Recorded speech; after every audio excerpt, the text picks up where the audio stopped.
Hello दोस्तों, हमारे पास question दिया गया है। एक समचतुर्भुज की प्रत्येक भुजा 13 सेंटीमीटर है तथा इसके एक विकर्ण की लंबाई 24 सेंटीमीटर हो तो दूसरे विकर्ण की लंबाई कितनी है। देखो दोस्तों, हमारे पास क्या क्वेश्चन दिया गया है। एक समचतुर्भुज दी गई है, यानी कि हमारे पास क्या है, एक समचतुर्भुज है। ठीक है, ये समचतुर्भुज मान लेते हैं दोस्तों, ए बी सी डी है। इसकी प्रत्येक भुजा कितने कितने दे रखी है, 13 सेंटीमीटर की दे रखी है दोस्तों। ये भी 13 है और ये भी 13 है। और इसके एक विकर्ण की लंबाई है वो कितनी दे रखी है, 24 सेंटीमीटर। ये 24 सेंटीमीटर है। और दूसरे विकर्ण की लंबाई हमें निकालनी है, यानी कि ये वाले विकर्ण की लंबाई हमें निकालनी है। देखो दोस्तों, जब भी ये हमारे समचतुर्भुज में दो विकर्ण होते हैं, ये एक दूसरे को 90 डिग्री पे काटते हैं और एक दूसरे को समद्विभाजित करते हैं।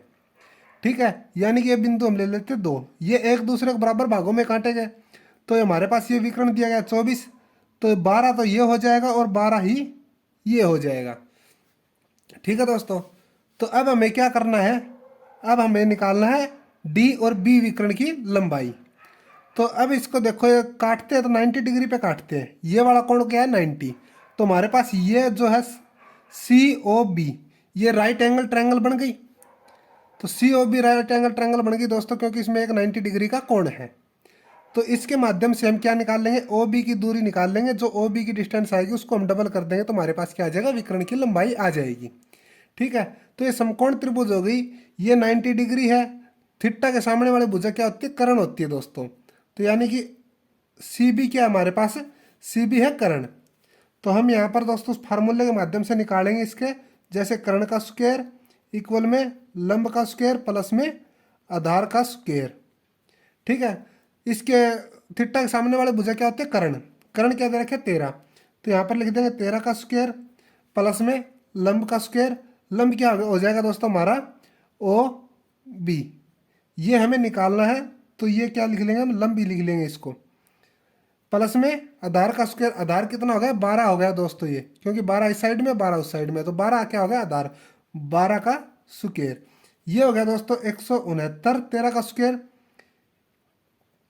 तो इक्वल में क्या है, लंब का स्क्वायर प्लस में 12 का स्क्वायर कितना होता है, 144। ये 144 इस साइड में माइनस होगा, 169 माइनस 144 इक्वल में लंब का स्क्वायर। तो ये कितना होता है दोस्तों, ये होता है 169 माइनस 144 25। तो इधर क्या था, लंब का स्क्वायर था। ये स्क्वायर हम इस साइड में लाएंगे तो रूट में कन्वर्ट हो जाएगा। तो ये किसका रूट होता है दोस्तों, ये होता है 5 का। यानी कि लंब हमारे पास क्या आ गया, 5 आ गया दोस्तों। यानी कि ये आधी दूरी क्या आ गई, विकर्ण की 5 आ गई। तो हमें क्या निकालना, पूरे विकर्ण की लंबाई निकालना। पूरे विकर्ण की लंबाई के लिए क्या कर देंगे, हम इसका डबल कर देंगे। तो हमारे पास इसके दूसरे विकर्ण की लंबाई आ जाएगी, यानी कि डी बी की आ जाएगी। अब जो हमारे पास आई है वो आई है ओ और बी की। ठीक है, इसका हम डबल कर देंगे, 5 गुणा में 2 कितना हो जाएगा, 10 सेंटीमीटर हो जाएगा दोस्तों। इसके दूसरे विकर्ण की लंबाई कितनी आएगी, 10 सेंटीमीटर आएगी। यही क्या हमारा answer, option number A is right. उम्मीद है कि दोस्तों आपको वीडियो पसंद आई होगी। चैनल को लाइक शेयर सब्सक्राइब करना मत भूलिए, ताकि आने वाली वीडियो का नोटिफिकेशन आपको जल्द से जल्द प्राप्त हो सके।